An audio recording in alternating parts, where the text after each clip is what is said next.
My name is Rowan Maddox. I served 33 years in the Army, led missions no one talks about, made decisions no one dared to. But none of that mattered the day my own family erased me. They didn't hold a trial. They didn't ask questions. They just took my photo off the wall, Mehdi, and replaced it with a painting of a bald eagle. You ever watch a room go silent when you walk in? Not the awkward kind. The kind where silence is intentional. That's what being erased by your own blood feels like. Not rage, not screaming, just quiet. Quiet that tells you exactly where you stand. I'm Rowan Maddox, female, 57. I used to be General Maddox. Now, just Rowan. No rank, no recognition. And in the eyes of my family, no honor. The Maddox name was a uniform in itself. My father, Richard Maddox, retired colonel. My brother, Dean, current major, rising fast. In our family, you didn't ask if someone would serve. You just asked which branch. Our living room was a shrine. Photos lined the walls like medals.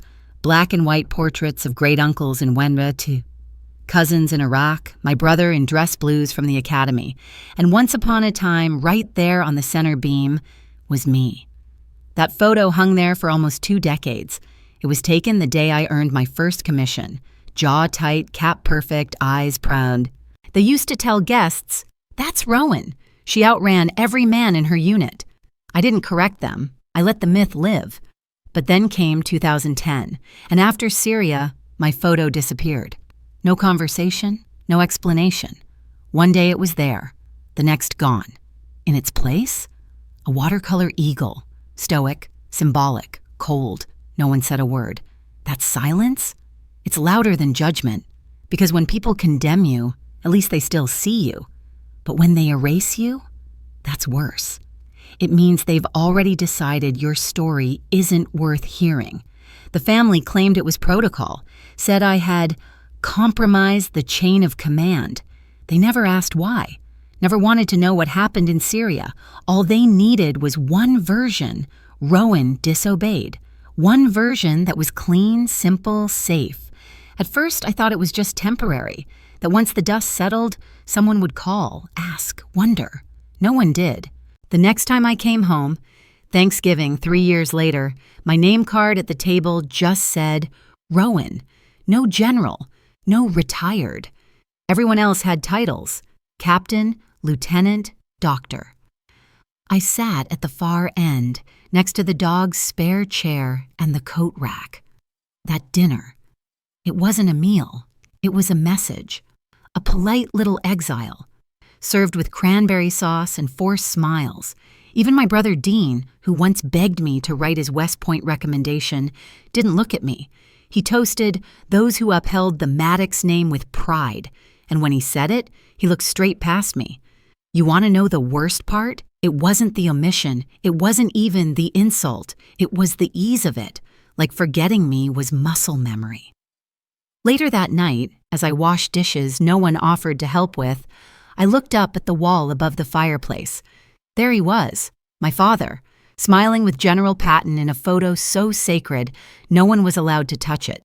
And there wasn't even a nail left from where my photo used to hang. I remember drying my hands, grabbing my keys, and pausing at the front door. I thought, maybe if I just stay quiet long enough, they'll realize I was worth listening to. I was wrong.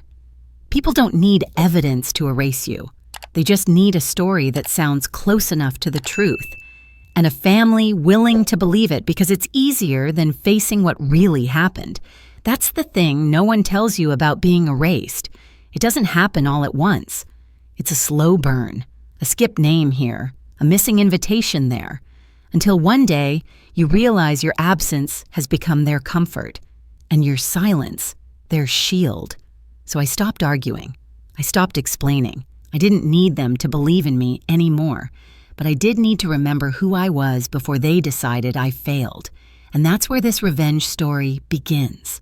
Not with anger, not with payback, but with a woman sitting on her porch, staring at an empty wall, thinking, they may have erased my name from the room, but they don't get to rewrite what I did. People always say, there must have been more to the story. And they're right, there was. But the truth? It's not dramatic. It's not cinematic. It's brutal, quiet, and it cost me everything. It happened on a cold morning outside Aleppo, Syria, February 16th, 2010. We were on what they called a low-visibility recon sweep. Intel suggested a weapons cache hidden under a school. Routine. Confirm the target, don't engage. Hold for further orders. That's what the papers said. What the papers didn't say was that we found cages. 43 of them, each holding a child. Some were crying, some were barely conscious, and some were just staring. That kind of empty stare you only see when a soul checks out before the body does. They were drugged, dehydrated, dressed in oversized shirts like someone had tried to make them look presentable. And they were being used, quite literally, as human shields. We didn't have backup. Our drones had been retasked. Our radio was half jammed. And worst of all, the State Department had already cut a backdoor deal. That compound, full of children, was under unofficial protection, meaning no engagement, no headlines, no rescue, meaning we weren't supposed to be there. I radioed command. Echo leader, 43 civilian miners in containment, request immediate evac. I'll never forget the pause. Then came the answer. Stand by for further instructions. I knew that code. It didn't mean help was coming. It meant no one wanted to deal with it. Because acknowledging those children meant acknowledging failure. And someone in a suit somewhere decided intel access was more valuable than 43 lives. That was the moment I had to choose. Wait for an order that wouldn't come. Or disobey. And live with the fallout. I gave the order. 2 teams, one to cover, one to extract. We moved like shadows. Booby traps, gunfire from rooftops, my men injured, my hands shaking. But we got them out. Every single child, one girl, maybe 6, clung to my waist the whole ride back, like she thought if she let go, she'd disappear. Another boy had a seizure on the evac truck. He survived. He'd lost 2 teeth from being force-fed pills that weren't his. We wrapped them in our jackets. Some of us bled through hours. I sent a full after-action report. No spin, no sugarcoating. I laid it all out. What we saw, what we did, why I disobeyed. You'd think someone would at least read it. Instead, they sealed it. A week later, I got a letter. Conduct review, failure to follow chain of command. And just like that, my 33 years in the military became a footnote. I didn't fight it. Not because I was guilty, but because I knew if I pushed, those kids would become political ammunition. Their faces splashed across screens. Their pain turned into proof. And I wasn't willing to do that, so I stayed silent. At first, I thought silence would speak for itself, that someone, somewhere, would piece things together. But no one did, because silence is easy to ignore. And shame, even when it's unjustified, sticks fast. And that's how you go from being a hero in the shadows to the story they lower their voice to mention at dinner. I still remember the phone call, my father. 2 days after the citation came down, I didn't want pity. I just wanted him to hear it from me. I told him what I did. Calm, direct, no excuses. There was a long pause. Then he said, I taught you to follow the chain of command, Rowan. Not rewrite it. That was it. That was the whole conversation. No. Are you okay? No. What really happened? Just that. 2 weeks later, I learned my name had been removed from the Maddox military lineage plaque. The engraver replaced it with a plate that read, reserved for future service. It was like I had died, like they were saving the space for someone more worthy.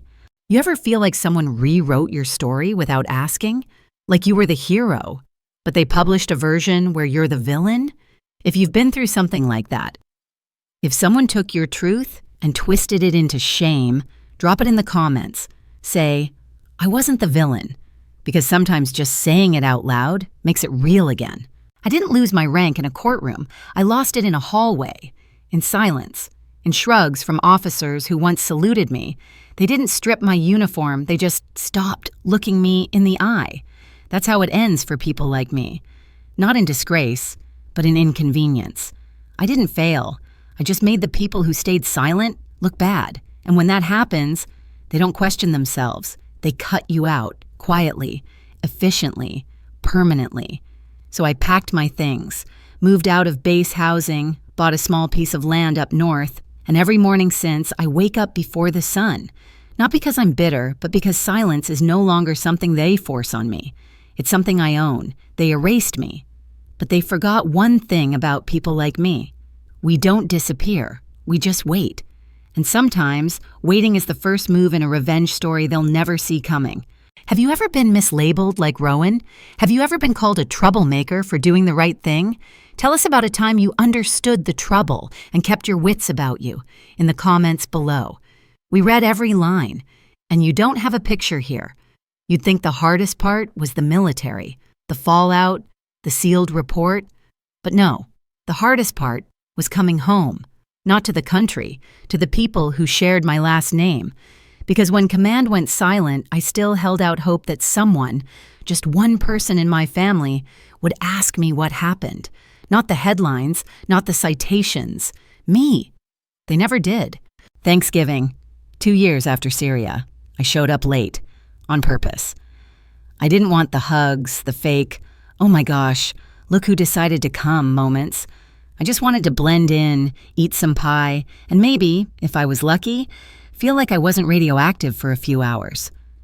The table was set for 14, little name cards with gold script, Captain Dean Maddox, Chaplain Rhonda Maddox, Lieutenant Colonel Marcus Maddox. Mine just said Rowan. No rank, no title, not even Rhett. I was seated at the end by the hallway where the dog's water bowl sat, across from the coat rack. That's where they put me. Not because there wasn't room. There was an empty chair next to my father, but that seat was saved for someone worthy, someone who hadn't brought shame to the Maddox name. Dinner went on like I wasn't there. My cousin Marcus talked about his deployment in Djibouti. My father nodded, interjecting with pride. My niece shared news about her Navy scholarship. Everyone clapped. I passed the gravy. No one took it. I cleared my throat once. No one looked up. My father didn't speak a single word to me. Not when I walked in, not when I handed him the bread, not even when I helped wash the dishes.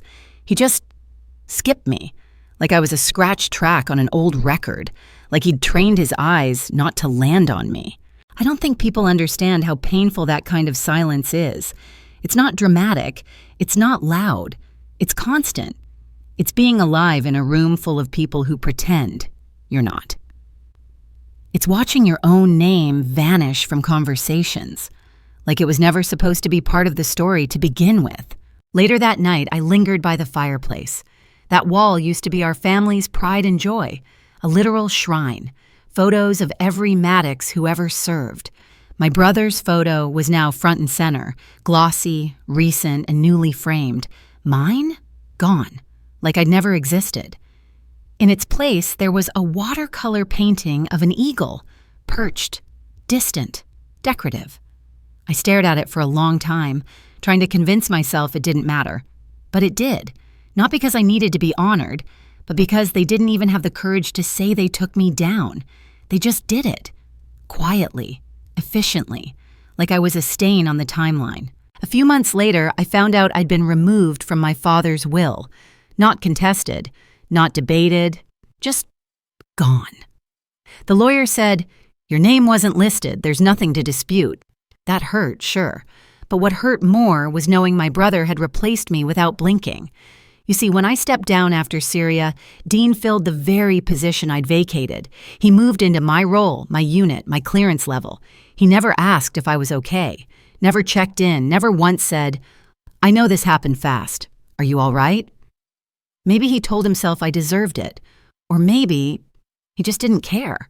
At a Memorial Day cookout the next year, my father gave a toast to the brave men and women who've upheld the Maddox name with honor.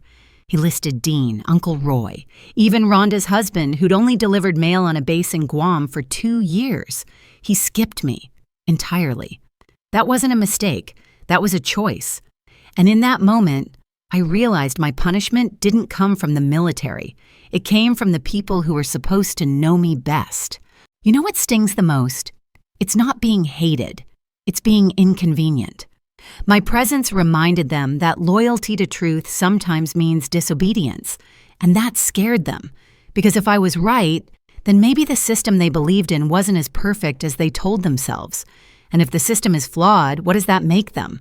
So instead of asking hard questions, they cut me out. Not loudly, not violently, just cleanly, like you'd edit a photo. And maybe some of you watching know exactly what I mean. Maybe you were the one who stood up when no one else would and got labeled the troublemaker. Maybe your family rewrote the story so they didn't have to rewrite their worldview. If that's you, let me know in the comments. Tell me where they stopped seeing you. Because I promise this space, we still see you. I stopped attending family events after that. Not because I was bitter, because I got tired of pretending the silence didn't hurt. I didn't need their approval anymore. But I did need air, so I left. Moved upstate, bought a little farm, built something with my hands again, and slowly, in the rhythm of fences and soil and quiet mornings, I remembered who I was before they decided I was nothing. They erased my name, but not my truth. And one day, I was going to make sure the world heard it, whether they liked it or not. 2 months before the homecoming ceremony, I got a text from my cousin Hannah. Short, careless. Hey, just a heads up. Big Maddox reunion this fall, military-themed. Should be cool. No link, no invite, just that.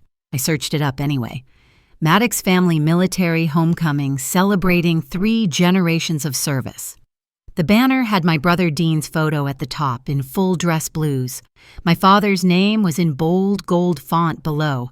There was even a speaking slot for Hannah's husband, who spent 2 years in Germany processing paperwork.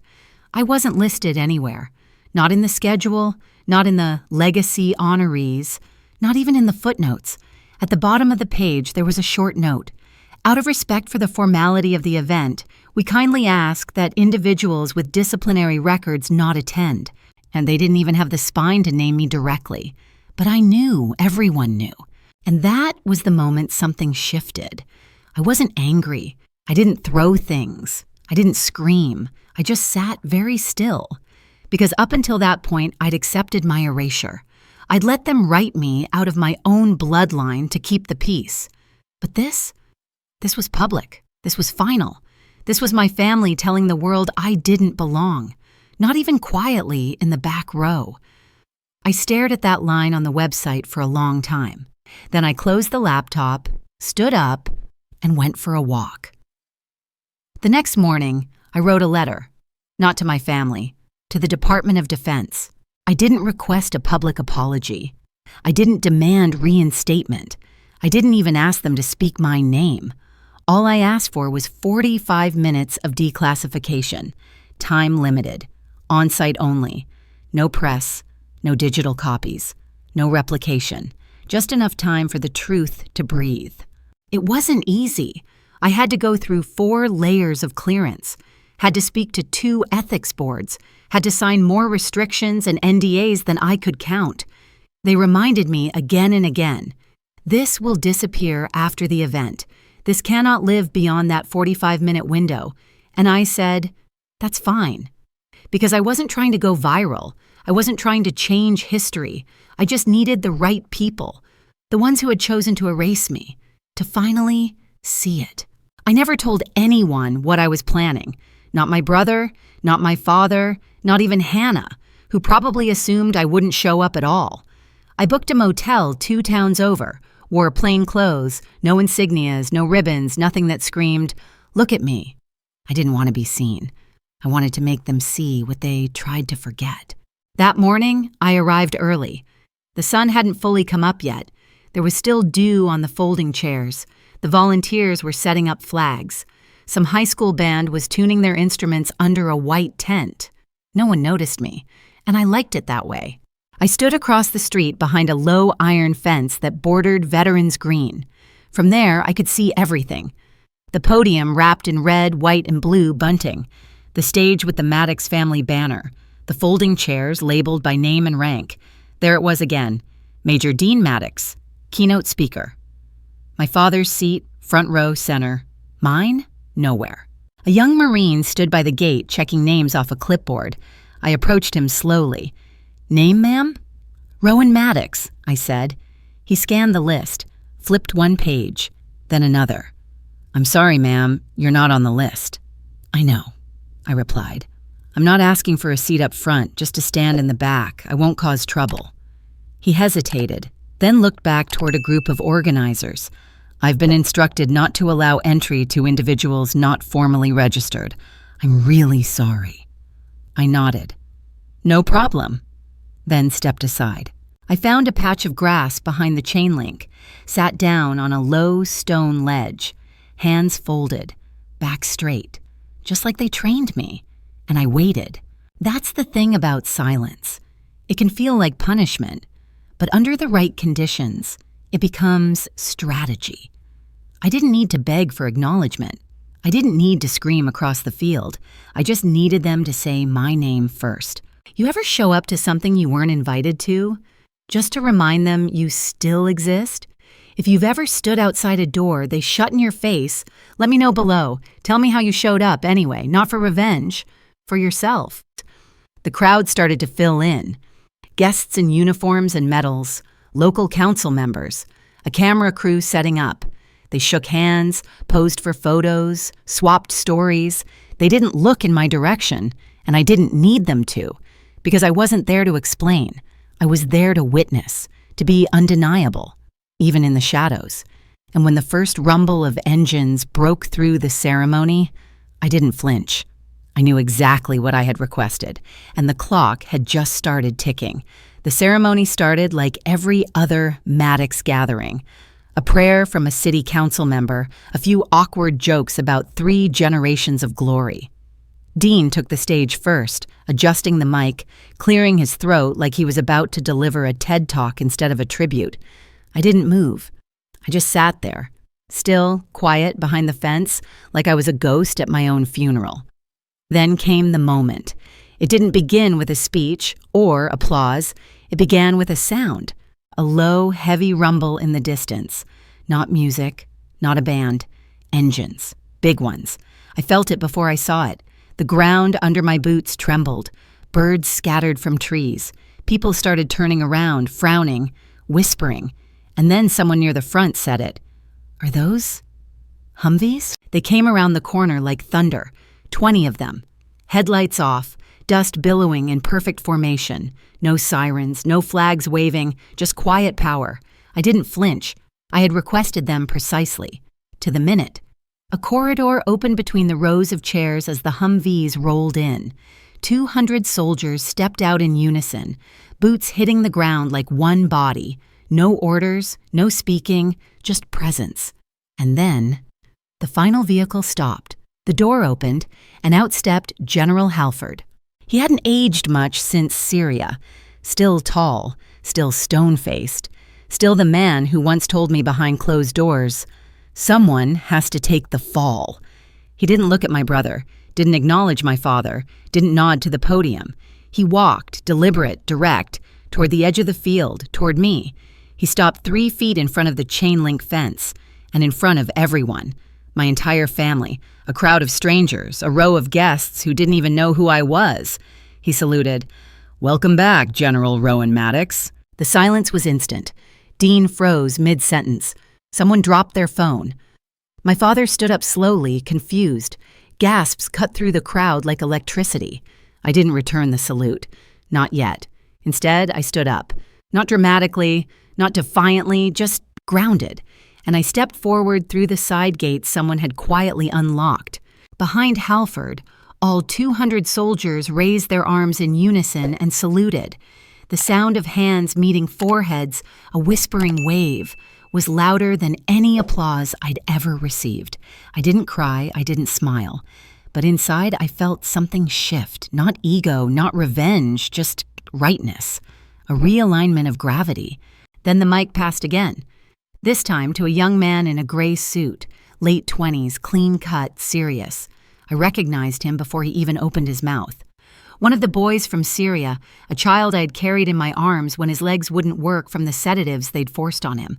Now he was standing on a stage, a doctor, a survivor. "My name is Dr. Nadir Zahid," he said, voice steady, "and I'm alive because of General Rowan Maddox." The crowd barely breathed. He told the story of the cages, the extraction, the moment she chose action over protocol. They told her to wait. She didn't. And because of that, I am here. He read a note from his younger sister, rescued in the same mission, who had passed from leukemia the year before. To the woman with the strong arms, he read, "Thank you for choosing us, even when they told you not to." I could hear people crying. A man near the front wiped his face with his jacket sleeve. My father was gripping the back of his chair so hard his knuckles turned white. Dean hadn't said a word. He just stared at me, frozen, pale. Then Halford turned to the crowd. This woman served 33 years in the United States Army. She led operations we can't name, saved lives we'll never count. She held the line when others looked away. He paused. We forgot to say thank you. Until now. I didn't ask for a microphone. I didn't step onto the stage because I didn't need to explain. They already heard everything they needed to. And maybe that's what justice really is. Not vengeance, not yelling. Just truth, said out loud, in front of the very people who tried to pretend you never existed. Afterward, I didn't stay for photos, didn't wait for someone to chase me down. I walked back to my car through the same alley I arrived in. My hands were steady, my breath calm. They didn't applaud, but they didn't forget, and that was enough. Have you ever had a moment like that, where someone finally said out loud what you had been carrying in silence for years? If that's you, tell me. Just say, they heard me. Because sometimes that's all we ever really want. To be seen, to be known, to not be erased. I didn't go back to the ceremony the next day. There were messages, sure, missed calls, a few emails from journalists who caught the live stream someone uploaded to a veterans forum. But I didn't answer any of them. I had said everything I needed to without saying a word, and the people who needed to hear it heard it. So I went home, back to the farm, back to the stillness, back to the quiet I had chosen, not the one forced on me. I fed the goats, fixed a leaning fence post. The jacket I wore at the ceremony still hung by the back door. I hadn't unpacked my medals. I probably never would. That morning, I made coffee like always. Same chipped mug, same window view. Then I saw it. An envelope on the porch. No name on the return, just my own, written in clean block letters. Inside was a note, handwritten, just one sentence. If you'll allow it, I'd like to come by, not to say sorry, just to listen. There was no signature, but I didn't need one. I recognized my father's handwriting, even after all these years. I didn't cry, didn't smile. I just read it again and again. The man who once told me, "You've brought dishonor to this family," now asked, not for forgiveness, but for permission to listen. And that was something. I didn't write back, not out of anger. I just needed the silence to last a little longer, to sit in the weight of being seen again, without it needing to turn into something else. So I made a second cup of coffee, and I walked out onto the porch. The breeze was gentle, the sky pale and wide. I grabbed the old folding chair from the corner, the one I hadn't used in years, the one that always sat just out of reach, like I didn't quite believe anyone would fill it. I set it down next to mine, not across from me like a confrontation, next to me like we were facing something together. I didn't know if he'd show up, but I knew I'd made room. In my family, seats always meant something. At the dinner table, your seat told you where you stood. Beside my father, if you were favored. At the far end, if you were forgotten. They once moved my seat to make room for others. Today, I moved a seat back, not for him to earn it, but because I had already reclaimed my space, and I was no longer afraid to share it. Sometimes, we wait years to hear 3 words, "You were right," or "I was wrong," or even just, "I see you." But sometimes, those words never come, and what you get instead is a chair pulled out and left empty just in case. That's enough. I've learned something in the quiet years since Syria. Sometimes justice isn't loud. Sometimes recognition doesn't come with applause.